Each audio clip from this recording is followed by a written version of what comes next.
volta. Calma aí, eu vou te contar tudo que aconteceu para você entender. Vamos lá. Eu comecei o canal aqui em janeiro de 2023. E eu comecei para compartilhar minha rotina, né, organização, planejamento, as coisas que eu gosto. Maternidade, mostrar nossos passeios, né, nossas brincadeiras. Só que em maio de 2023 eu descobri que eu estava grávida do meu filho mais novo, Lucas. E, gente, foi uma gestação, assim, muito diferente da gestação da Ana Júlia. Foi uma gestação, assim, que eu me senti muito mais cansada, muito mais indisposta. Não sei explicar, sabe? Então, assim, eu comecei a não conseguir, não dar conta, né, de ter minha rotina, cuidar da Ana Júlia. O meu esposo, na época, trabalhava, ele estava fazendo mais ou menos umas 12 horas, né, das 7 da manhã às 7 da noite. Então, assim, eu tava muito cansada, eu não consegui. Então, eu dei uma pausa. Voltei ali, acho que em agosto, né, mais ou menos, setembro, não me recordo agora. Só que eu postei mais 2 vídeos e eu não consegui continuar, pelo mesmo motivo. Eu tinha muito incômodo na minha gestação, muita dor na coluna, enfim. E aí, agora, eu quero compartilhar com vocês 2 testemunhos, né, que aconteceram no ano de 2024, 2023 e 2024. Primeiro eu vou contar mais ou menos, né, resumidamente como é que foi, e eu vou colocar os testemunhos no meio aí, enquanto eu vou contando. O primeiro testemunho é do meu filho Lucas. Eu estava com 32 semanas de gestação. E eu fui fazer uma ultrassom de rotina. Não era nenhuma dessas ultrassons mais detalhadas, né, mais assim, tipo uma morfológica. Era uma ultrassom de rotina, normal. E durante a ultrassom, o médico detectou que o rim direito do Lucas estava aumentado e estava com alguns pólipos. E aí, assim, quando ele me falou aquilo, eu não entendi bem o que estava acontecendo. Mas aí quando ele falou assim, ó, nós vamos repetir a sua ultrassom daqui 15 dias. Se o rim continuar dilatado ou aumentar, nós teremos que fazer um parto prematuro. O médico que fazia as ultrassons não era o mesmo médico, obstetra, que me acompanhou, né, que fez o meu pré-natal, era outro médico. Ok, liguei pro meu médico e tal, nós conversamos. E, gente, devem imaginar, a mulher, quando ela está grávida, é um turbilhão, né, de emoções. Então, assim, eu fiquei muito nervosa, eu fiquei muito preocupada, eu chorei, enfim. E agora eu quero fazer aqui, falar algo especificamente para as mães. Mães, nós temos um poder sobre a vida dos nossos filhos, de oração, de autoridade, que se a gente entender, a gente declara, a gente ora pelos nossos filhos incansavelmente todos os dias. O poder da nossa oração para os nossos filhos, para o nosso marido, é tremendo. Nós temos uma autoridade sobrenatural. Então, sempre ore pelo seu filho, declare sobre o seu filho. Independente da situação, ore, declare sobre a vida dele. Ah, mas meu filho, declare, ore sobre a vida dele. Ele não aceita, pois declare no quarto dele, declare, enfim, faça. Porque nós temos um poder, a nossa oração é extremamente poderosa, certo? Ok. Então, nós saímos dali. Eu tive que ir, né, no meu obstetra, ele falou que eu teria que tomar corticoide para amadurecer o pulmão, porque havia o risco de ter um parto prematuro, né, e devíamos estar preparados para isso. Tomei o corticoide e tal, mas durante esses 15 dias, gente, nós oramos, nós declaramos, e nós seguimos firmes na cura do Lucas.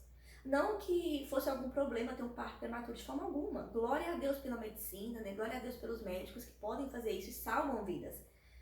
Mas eu declarei sobre a vida do meu filho. Eu falei, meu filho vai nascer a termo. O meu filho, ele é um presente de Deus. Ele é uma promessa de Deus na minha vida. Foi Deus quem planejou ele pra mim. E ele vai nascer a termo, ele vai nascer perfeito e vai dar tudo certo. Então, assim, nós declaramos, sabe? Eu e o Leandro todos os dias orávamos. Nós temos um grupo aqui de mulheres, né? Mulheres que oram toda terça-feira. E na reunião, as meninas colocaram a mão na minha barriga e nós oramos, nós declaramos. Nosso pastor também orou, declarou, muitas pessoas, sabe, que estavam próximas de nós, que sabíamos. Nós não contamos para muitas pessoas, contamos para as pessoas certas, né? Isso também é muito importante, conte para as pessoas certas, para as pessoas que não estão ali só para saber da sua vida, mas para as pessoas que estão dispostas a pagar o preço de oração por você. Essas pessoas oraram, nós orávamos, E quando nós chegamos lá, depois de 15 dias para fazer essa ultrassom, o médico era pastor, pastor, né? E ele já olhou e falou assim, olha, perfeito, não se preocupe, não temos que preocupar com nada. O rim do Lucas está perfeito. E ali eu vi que foi um milagre de Deus, né? Durante esse processo, desses 15 dias, porque parece que foi algo muito grande, né? Como eu falei pra vocês, na cabeça da grávida, acho que deve ter durado um ano. Eu falei para algumas pessoas, algumas deveria ter umas duas, que falaram que, inclusive uma amiga que teve, o filho dela também teve o mesmo problema e depois que ele nasceu melhorou, né, assim, normalizou sem precisar de nenhuma intervenção. E depois que o Lucas nasceu, que nós contamos esse testemunho, outras pessoas da área da saúde também falaram que isso era normal e tal, que voltava. Mas olha, com todo o respeito do mundo aos profissionais da saúde, aos médicos, e eu sei que Deus deu sabedoria para cada um, mas o caso do Lucas foi um milagre. O Lucas, ele foi curado por Cristo. Foi uma coisa que apareceu do nada, porque a medicina também explica isso, eu não vou saber explicar aqui para vocês, e também sumiu do nada, né? Então, assim, foi Deus. Foi Deus quem colocou a mão e o Lucas, ele foi curado. Então, esse é o primeiro testemunho que eu tenho para contar para vocês, que a minha gravidez dali foi super tranquila, ele nasceu a termo, ele nasceu super bem, ele nasceu saudável, ele já ganhou 10/10, ele veio pro meu braço, ele foi pro braço do Leandro, e foi assim, um parto maravilhoso, nós ficamos num excelente hospital, foi uma equipe médica assim, fantástica, fantástica, do início ao fim, não tenho que reclamar de nada, foi maravilhoso. E eu vou contar uma outra mudança que vocês provavelmente vão perceber, né, conforme for gravando os vídeos. Nós mudamos a nossa casa, nós temos uma casa, né, no setor próximo ao que nós estamos morando agora. E diante de toda essa situação que aconteceu aí com a gestação do Lucas, eu fiquei um pouco... eu fiquei mal assim, com a situação, porque um dia eu venho para contar aqui sobre a gestação da Ana Júlia. Eu tive uma gestação super tranquila. Depois que a Ana Júlia nasceu, eu tive depressão pós-parto. E aí, a gente já morava nessa casa. Quando deu toda essa coisa aí na gestação do Lucas, meio que eu tive um gatilho. Então voltou tudo aquilo que eu passei no pós-parto da Ana Júlia, toda aquela situação.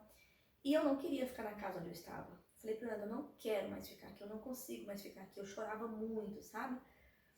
E a gente já estava com planos de mudar de lá, né, de sair, de ir para um outro lugar, de um outro setor, mais próximo de onde ele trabalha, mais próximo da nossa igreja. Então, assim, casou, né? O fato de a gente já querer sair, o fato de eu não estar me sentindo bem naquele lugar, Leandro falou, então nós vamos sair.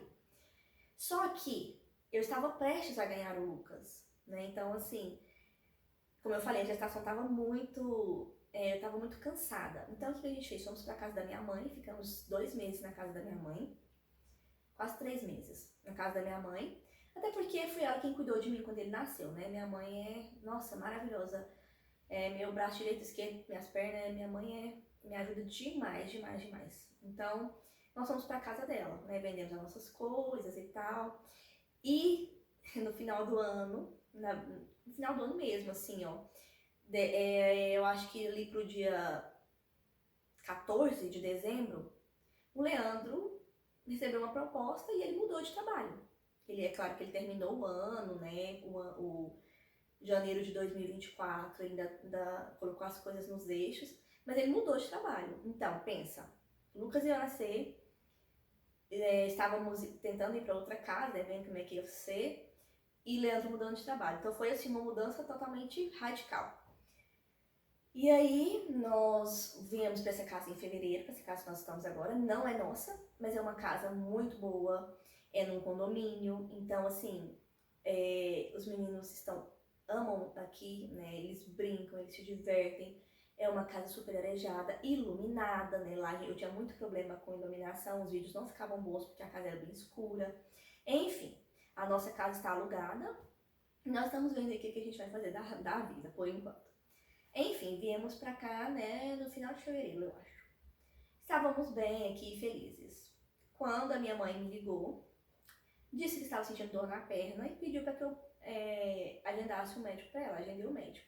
A minha mãe foi no médico. Ela foi numa terça-feira, no final da tarde. Final da tarde. Na quarta-feira de manhã, ela estava entrando no centro cirúrgico. A minha mãe estava com trombose na perna. Foi assim, uma coisa assustadora, porque você tá sentindo uma dor na perna e de repente você vai para uma sala de cirurgia e ela passou por uma cirurgia na quarta-feira. Na quinta-feira de manhã ela teve que voltar para o centro cirúrgico, deu alguma coisa lá, ela teve que voltar para o centro cirúrgico. Mas foi tudo bem, graças a Deus, foi bem sucedido. Quando foi no sábado, a minha mãe passou muito mal, a saturação dela caiu. Foi uma coisa assim, um horror. Minha mãe teve que ser transferida para UTI. No domingo ela foi para UTI, ela ficou isolada. Porque eles estavam suspeitando de alguma doença viral, o Covid no caso. E aí ela foi, ficou lá. E eles pediram o exame do Covid, só que a gente sabia que não era, mas eles pediram por segurança, porque ela tinha tido o Covid em janeiro. E aí fizeram o exame do Covid, não deu, aí pediram outros exames, né, para outras doenças outras doenças respiratórias. E aí, na segunda-feira, que era para fazer o exame, deu algum problema entre o hospital, convênio, não sei o que aconteceu. Eles só foram coletar o material na terça-feira. O resultado só saiu na quarta-feira. Então, a minha mãe, desde que iniciou os sintomas até o resultado do exame, passaram-se 5 dias. E a minha mãe estava com H1N1. E assim, durante esses 5 dias, a minha mãe não foi medicada especificamente para isso. E é aí que vem o segundo testemunho, o segundo milagre da nossa vida. O segundo milagre da nossa vida, não. São incontáveis milagres que nós temos, né? Mas é o segundo milagre que eu quero contar para vocês. Eu conversei com uma infectologista, amiga, e ela disse que o remédio, se ele não for administrado no início, meio que ele não tem efeito. Então, eles vão, a partir do terceiro dia, se eu não estou enganada, se eu estiver falando alguma coisa aqui, alguém estiver me assistindo, né, que esteja errado, podem me corrigir, tá? Não sou da área, eu vou falar aqui o que me foi passado. Eu acho que com 3 dias, é o que ela me falou, que com 3 dias, se não tivesse sido recebida medicação específica para H1N1, é meio que remediar as sequelas, as consequências. E a minha mãe, nós descobrimos que a minha mãe estava com H1N1, ela já tinha 5 dias de sintomas. Ou seja, o remédio não fazia mais efeito. Ainda assim, o hospital entrou com a medicação, ela permaneceu na UTI, ela permaneceu isolada, ela só saiu na terça-feira da outra semana. E nesse meio tempo, entre sábado e quarta-feira, a minha mãe caiu em saturação muito, a minha mãe precisou de doação de sangue, a minha mãe teve crise de ansiedade, a minha mãe passou assim pelos piores momentos da vida dela. E muito engraçado que durante esses dias a gente não sabia o que estava acontecendo, a minha mãe estava isolada, a minha mãe não tinha comunicação, a gente via ela por um vidro, aí ela falava as coisas pro médico, o médico passava pra gente. E nesse período, o meu irmão, meu pai, eles estavam assim transtornados. Nós temos um caso da família de um H1N1 em que a pessoa está quase que vegetando. Ela não fala, não anda, enfim. Meu pai entrou em desespero, né, porque achou que aconteceria isso com a minha mãe. E uma coisa surpreendente é que o meu coração estava em paz. É algo assim que eu não sei explicar pra vocês, sabe? Meu coração estava em paz. Eu tinha certeza, eu orava, eu chorava, eu senti medo, mas o meu coração estava em paz. Eu estava muito em paz porque eu tinha certeza que Deus estava no controle. Deus estava no controle lá quando o Lucas estava com o rim dilatado. Por que ele não está no controle agora? Então eu tinha certeza desse controle dele. E um dia eu estava orando, foi nesse período, entre sábado e quarta-feira. Eu estava orando e durante a minha oração eu consegui ver, eu tive uma visão da minha mãe morta. Eu vi a minha mãe deitada com as mãos assim e eu vi que ela estava morta. E nesse momento me bateu um desespero muito grande e eu, sabe, assim, com muita firmeza, eu parei, eu orei e falei, Senhor, não faça isso, não leva a minha mãe. Ela tem 4 netos, os netinhos dela, na época o Lucas estava com 3 meses. O Lucas ainda está com 3 meses. Permita que ela veja os netos dela crescerem. Permita que ela veja os netos dela se casar. Ela é saudável. E eu orava, sabe? Eu orava, gente. Eu não vou falar pra vocês aqui que, eu fiz uma oração de não foi. Foi uma oração, assim, um pedido de misericórdia mesmo. Falei, Senhor, não leva a minha mãe. Senhor, não leva a minha mãe. E eu orei, eu declarei sobre a vida dela, sabe? Veio aquela, assim, aquela autoridade que Cristo nos deu. Nós temos, né? A palavra de Deus diz que nós temos esse poder de colocar a mão sobre o enfermo e ele ser curado. Então eu usei a palavra do Senhor, eu declarei sobre a vida da minha mãe. E eu senti muita paz no meu coração. E a minha mãe saiu depois de uma semana, não, foi um pouco mais, acho que foram 12 dias de UTI. Depois de 12 dias, a minha mãe saiu completamente curada. A minha mãe não tem nenhuma sequela. Graças a Deus, para a honra e glória do Senhor. A minha mãe está completamente curada. Ela não teve nenhum tipo de sequela. Ela não teve nada, absolutamente nada.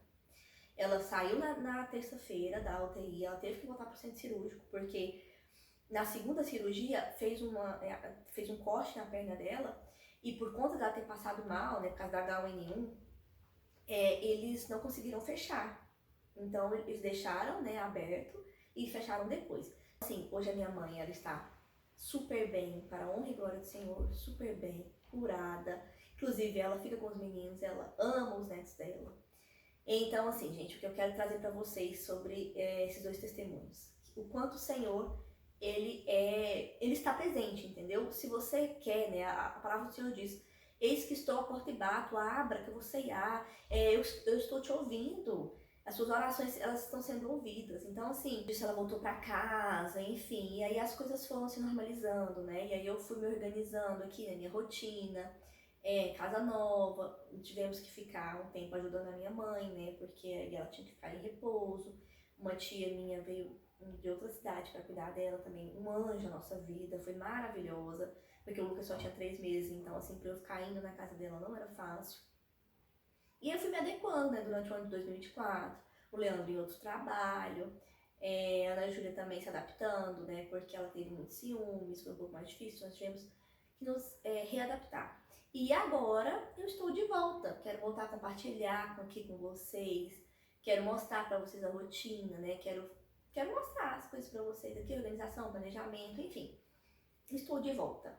E eu conto com você para me ajudar, curtir, compartilhar, colocar comentários, me dar dicas de vídeo, falar pra mim aqui se você também tem um testemunho, contar pra gente, né? O seu testemunho vai edificar alguém. E o principal motivo pelo qual eu trouxe esses dois testemunhos pra vocês aqui é pra edificar sua fé, pra fortalecer a sua fé. Pra que você não se esqueça que o Senhor, Ele é contigo, independente da situação. Se você for ler a Bíblia, quantos milagres o Senhor fez. O Senhor ressuscitou Lázaro, que estava morto há 4 dias. Né? O Senhor fez paralítico andar, o Senhor fez cego voltar a enxergar. Quantas e quantas vezes, né, o Senhor operou milagres. Então, eu não sei qual momento você está passando agora. Ore, clame, declare sobre a vida dos seus filhos, declare sobre a sua família, declare sobre a sua vida, independente da sua situação, independente do que você está passando, independente da enfermidade. O Senhor é contigo, Ele é Deus de milagre. Confia, só confia. Se você vai andar de ônibus, você confia no motorista. Se você vai andar de avião, você confia no piloto. Por que você não confia no autor da vida? Testemunhos, eles são a forma que nós temos de fortalecer a nossa fé. Então, o momento que você está passando é um testemunho para alguém. Os 2 testemunhos que eu dei, que eu tenho certeza que vai fortalecer a vida de alguém. Então, a mensagem que eu quero deixar para você é que o Senhor é contigo. Creia, confie. Um beijo e até a próxima. Fique com Deus.